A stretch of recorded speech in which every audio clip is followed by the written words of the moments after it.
ಹಾಗಾದ್ರೆ ಬಿಜೆಪಿಯ ಲೆಕ್ಕಾಚಾರ ಏನು? ಈಗ ಉಳಿದಿರುವಂತಹ 12 ಕ್ಷೇತ್ರಗಳಿದೆಯಲ್ಲ, ಯಾವ ಯಾವ ರೀತಿಯಾಗಿ ಸಸ್ಪೆನ್ಸ್ ಅನ್ನು ಉಳಿಸ್ಕೊಂಡಿದ್ದಾರೆ, ಏನೆಲ್ಲ ಸ್ಟ್ರಾಟಜಿಗಳು, ಆ ಭಾಗದಲ್ಲಿ ಅವ್ರಿಗೆ ಏನೆಲ್ಲ ತಲೆನೋವುಗಳು, ಅದನ್ನು ಕೂಡ ಒಂದೊಂದಾಗಿ ನಾವು ನಿಮ್ಗೆ ತೋರಿಸ್ತಾ ಹೋಗ್ತೀವಿ, ನೋಡ್ಬಿಡೋಣ. ಸೊ ಮುಗಿಯದ ಲೆಕ್ಕಾಚಾರ ಬಿಜೆಪಿಯಲ್ಲಿ ಈ ಕ್ಷೇತ್ರಗಳದ್ದು.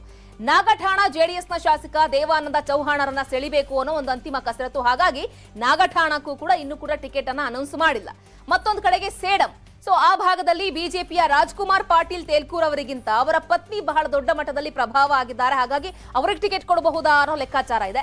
ಇನ್ನು ಕೃಷ್ಣರಾಜ ಕ್ಷೇತ್ರದ ಶಾಸಕ, ಹಾಲಿ ಶಾಸಕರಾಗಿರುವಂತಹ ರಾಮದಾಸ್ ಅವರಿಗೆ ಪಕ್ಷದೊಳಗೆ ವಿರೋಧಾಭಾಸ ಇದೆ. ಈಗಾಗಲೇ ಸಂಸದರು ಪ್ರತಾಪ್ ಸಿಂಹಗೆ ರಾಮದಾಸ್ ಅವರ ನಡುವೆ ಸಾಕಷ್ಟು ರೀತಿಯಾದಂತಹ ಬಸ್ ಸ್ಟ್ಯಾಂಡ್ ವಿಚಾರದಲ್ಲೂ ಕೂಡ ದೊಡ್ಡ ಮಟ್ಟದ ಕನ್ಫ್ಯೂಷನ್ ಕ್ರಿಯೇಟ್ ಆಗಿತ್ತು. ಪಕ್ಷದಲ್ಲೇ ಅವರಿಗೆ ವಿರೋಧ ಇದೆ ಅನ್ನೋ ಕೂಗು ಕೂಡ ಕೇಳಿ ಬರ್ತಾ ಇದ್ದು ರಾಮದಾಸ್ ಅವರಿಗೆ. ಸೊ ಹಾಗಾಗಿ ಅದು ಕೂಡ ಸಸ್ಪೆನ್ಸ್ ಆಗೇ ಇದೆ. ಇನ್ನು ಗೋವಿಂದರಾಜನಗರ ಟಿಕೆಟ್ ಕ್ಷೇತ್ರ. ಸೊ ಅಲ್ಲಿ ಸೋಮಣ್ಣ ಅವರಿಗೋ ಮಗನಿಗೋ ಅನ್ನೋ ಚರ್ಚೆ ದೊಡ್ಡ ಮಟ್ಟದಲ್ಲಿತ್ತು. ಬಟ್ ಈಗಾಗಲೇ ಸೋಮಣ್ಣ ಅವರಿಗೆ ಚಾಮರಾಜನಗರ ವರುಣ ಅಂತ ಹೇಳಿರೋದ್ರಿಂದ ಗೋವಿಂದರಾಜನಗರದಲ್ಲಿ ಏನಾಗುತ್ತೆ, ಅವರ ಪುತ್ರನಿಗೆ ಸಿಗುತ್ತಾ ಅನ್ನೋದೊಂದು ಪ್ರಶ್ನೆ ಇದೆ. ಹಾಗಾಗಿ ಅದು ಕೂಡ ಖಾಲಿ ಬಿಟ್ಟಿದ್ದಾರೆ. ಇನ್ನು ಮಹದೇವಪುರದಲ್ಲಿ ಹಾಲಿ ಶಾಸಕರಾಗಿರುವಂತಹ ಅರವಿಂದ್ ಲಿಂಬಾವಳಿ ಪರ ವ್ಯತಿರಿಕ್ತವಾಗಿ ವರದಿ ಕೂಡ ಬರ್ತಾ ಇದೆ. ಯಾಕಂದ್ರೆ ಅವರಿಗೆ ಯಾವುದೋ ಒಂದು ಮಳೆ ಪರಿಹಾರ ವಿಚಾರಕ್ಕೆ ಹೋದಂತಹ ಸಂದರ್ಭದಲ್ಲಿ ಮಹಿಳೆಯ ಜೊತೆ ವಾಕ್ಪ್ರಹಾರಗಳಾಗಿ ಅದು ಕೂಡ ದೊಡ್ಡ ಮಟ್ಟದಲ್ಲಿ ಸುದ್ದಿಯಾಗಿತ್ತು. ಇನ್ನು ಬೇರೆ ಬೇರೆ ಪ್ರಕರಣಗಳಲ್ಲಿ ಅವರ ಹೆಸರು ಕೇಳಿ ಬರ್ತಾ ಇತ್ತು. ಸೊ ಹಾಗಾಗಿ ಏನಾದ್ರೂ ಮಹದೇವಪುರದಿಂದ ಅಲ್ಲಿ ಅರವಿಂದ್ ಲಿಂಬಾವಳಿಗೆ ಟಿಕೆಟ್ ಮಿಸ್ ಆಗುತ್ತಾ? ಹಾಗಾದ್ರೆ ಯಾಕೆ ಇನ್ನೂ ಕೂಡ ಆ ಟಿಕೆಟ್ ಅನೌನ್ಸ್ ಆಗಿಲ್ಲ ಅನ್ನೋದೊಂದು ಲೆಕ್ಕಾಚಾರ ಇದೆ.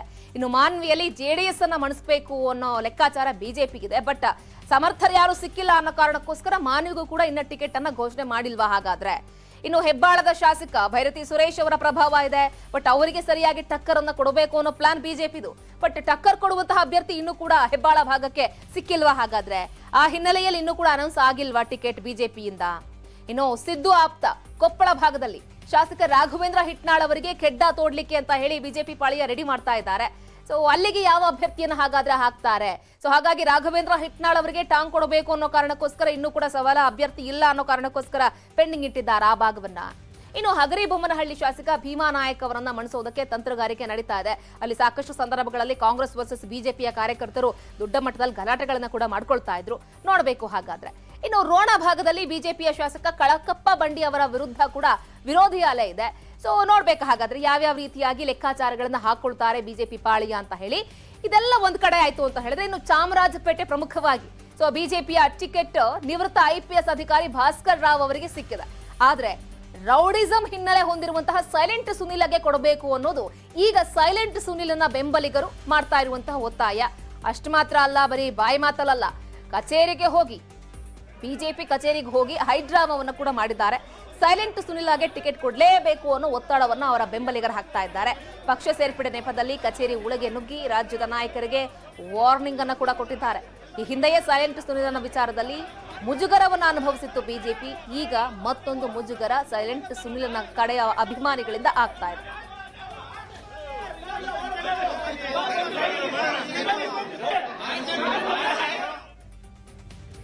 ಇನ್ನು ಕಾಂಗ್ರೆಸ್ನ 58 ಅಭ್ಯರ್ಥಿಗಳ ಹೆಸರು ಘೋಷಣೆ ಬಾಕಿ ಇದೆ. 58ರಲ್ಲಿ ಈಗಾಗಲೇ 46 ಕ್ಷೇತ್ರಗಳ ಪಟ್ಟಿ ಫೈನಲ್ ಆಗಿದೆಯಂತೆ. ಇವತ್ತು ಆ 46 ಕ್ಷೇತ್ರಗಳ ಅಭ್ಯರ್ಥಿಗಳ ಹೆಸರನ್ನ ಘೋಷಣೆ ಮಾಡ್ತಾರ ಹಾಗಾದ್ರೆ ಕಾಂಗ್ರೆಸ್ನವರು. ಸೊ ಕಾಂಗ್ರೆಸ್ನವರು ಮೊದಲ ಪಟ್ಟಿಯನ್ನ ರಿಲೀಸ್ ಮಾಡಿದ್ರು. ಸೊ ಅದಾದ್ಮೇಲೆ ಎರಡನೇ ಪಟ್ಟಿ ರಿಲೀಸ್ ಮಾಡಿದ್ರು. ಈಗ 58 ಕ್ಷೇತ್ರಗಳ ಬಾಕಿ ಇದೆ. ಅದರಲ್ಲಿ 46 ಕ್ಷೇತ್ರಗಳಿಗೆ ಅಭ್ಯರ್ಥಿಗಳು ಘೋಷಣೆ ಆಗ್ಬಿಟ್ಟಿದ್ದಾರೆ ಅಂತಂದ್ರೆ ಹೆಸರುಗಳು ಫೈನಲ್ ಆಗ್ಬಿಟ್ಟಿದೆ. ಸೊ ಇವತ್ತೇ ಏನಾದ್ರೂ ಘೋಷಣೆ ಮಾಡ್ತಾರ ಹಾಗಾದ್ರೆ? ಫೈನಲ್ ಆಗಿ ರೆಡಿ ಆಗಿದೆಯಲ್ಲ.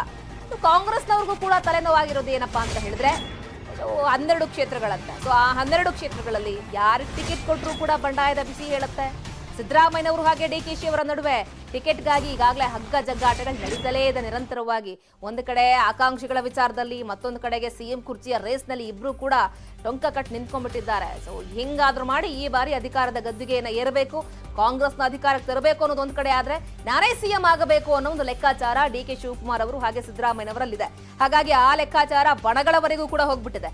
ನನ್ನ ಆಪ್ತರಿಗೆ ಟಿಕೆಟ್ ಕೊಡಬೇಕು, ನನ್ನ ಆಪ್ತರಿಗೆ ಟಿಕೆಟ್ ಕೊಡಬೇಕು. ಇದು ಕಾಂಗ್ರೆಸ್ನ ಹೈಕಮಾಂಡ್ಗೆ ಟೆನ್ಷನ್ ಆಗಿರೋದು. ಸೊ 12 ಕ್ಷೇತ್ರಗಳು ಇವರಿಗೂ ಕೂಡ ಕಗ್ಗಂಟಾಗಿದೆ. ಯಾರಿಗೆ ಟಿಕೆಟ್ ಕೊಟ್ಟರು ಕೂಡ ಬಂಡಾಯ ಹೇಳೋದಂತೂ ಕನ್ಫರ್ಮ್. ಸೊ ಹಾಗಾಗಿ ಅವ್ರಿಗೂ ಕೂಡ ಲೆಕ್ಕಾಚಾರಗಳಿದೆ, ನೋಡಬೇಕು. ಬನ್ನಿ ಬಗ್ಗೆ ಮತ್ತಷ್ಟು ಮಾಹಿತಿಯನ್ನು ಕೊಡ್ಲಿಕ್ಕೆ ನೇರ ಸಂಪರ್ಕದಲ್ಲಿ ಜಾಯ್ನ್ ಆಗ್ತಾ ಇದ್ದಾರೆ ನಮ್ಮ political bureau head Chidananda Patel. ಮತ್ತಷ್ಟು ಮಾಹಿತಿಯನ್ನು ಕೊಡ್ತಾರೆ. ಪಟೇಲ್ರೆ, ಈಗ ಕಾಂಗ್ರೆಸ್ನವರನ್ನ 2 ಪಟ್ಟಿಗಳನ್ನ ರಿಲೀಸ್ ಮಾಡಿದ್ರು. ಅದರಲ್ಲಿ ಸಾಕಷ್ಟು ರೀತಿಯಾದಂತಹ ದೊಡ್ಡ ಮಟ್ಟದ ಬಂಡಾಯ ಕೂಡ ಇದೆ ಹೇಳ್ತು. ಬಟ್ ಈಗ 12 ಕ್ಷೇತ್ರಗಳು ಪ್ರಮುಖವಾಗಿ ಅವರಿಗೆ ಕಗ್ಗಂಟಾಗಿರೋದು ಅಂತ.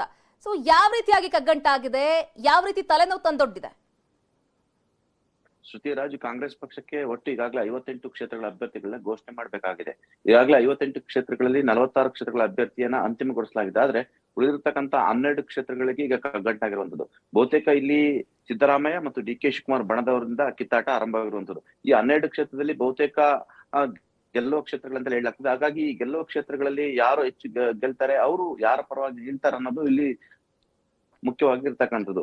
ಇನ್ನೂ ಕೂಡ ಚುನಾವಣೆ ನಡೆದಿಲ್ಲ, ಅಧಿಕಾರಕ್ಕೆ ಬರ್ತಕ್ಕಂಥ ಅಭಿಪ್ರಾಯವನ್ನು ವ್ಯಕ್ತಪಡಿಸಿರ್ತಕ್ಕಂಥ ಕಾಂಗ್ರೆಸ್ ಪಕ್ಷ ಎಲ್ಲೊಂದ್ ಕಡೆ ಏನು ಬಹುಮತ ಬಂದ್ರೆ ಡಿ ಕೆ ಶಿವಕುಮಾರ್ ಪರವಾಗಿ ಹೆಚ್ಚು ಶಾಸಕರ ಪರವಾಗಿ ಏನು ಬ್ಯಾಟ್ ಅನ್ನ ಬೀಸ್ಬೇಕು, ಇಲ್ಲ ಸಿದ್ದರಾಮಯ್ಯ ಪರವಾಗಿ ಕೈ ಎತ್ತಬೇಕು ಅನ್ನೋದು ಲೆಕ್ಕಾಚಾರ.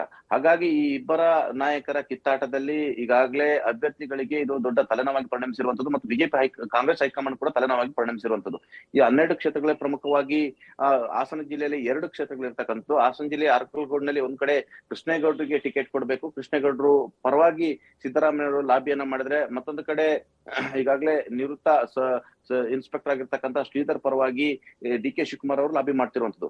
ಬೇಲೂರಿನಲ್ಲಿ ಈಗಾಗಲೇ ಗಣೇಶ್ ಶಿವರಾಮ್ ಅವರಿಗೆ ಟಿಕೆಟ್ ಕೊಟ್ಟಾಗಿದೆ. ಹಾಗಾಗಿ ನೀವು ಅರಕಲಗೂಡಿನಲ್ಲಿ ಕೃಷ್ಣೇಗೌಡರಿಗೆ ಟಿಕೆಟ್ ಕೊಡಿ, ಅವ್ರಿಗೆ ಆದ ಒಂದು ಇಮೇಜ್ ಇರುವಂತದ್ದು, ಕೃಷ್ಣೇಗೌಡರ ಫ್ಯಾಮಿಲಿಗೆ ತನ್ನದೇ ಆದ ಒಂದು ಪ್ರಾಬಲ್ಯ ಇರ್ತಕ್ಕಂಥದ್ದು. ಹಾಗಾಗಿ ಅವ್ರನ್ನ ಕೊಟ್ರೆ ಅವ್ರು ಗೆಲ್ತಾರೆ ಅನ್ನೋದು ಸಿದ್ದರಾಮಯ್ಯ ಲೆಕ್ಕಾಚಾರ.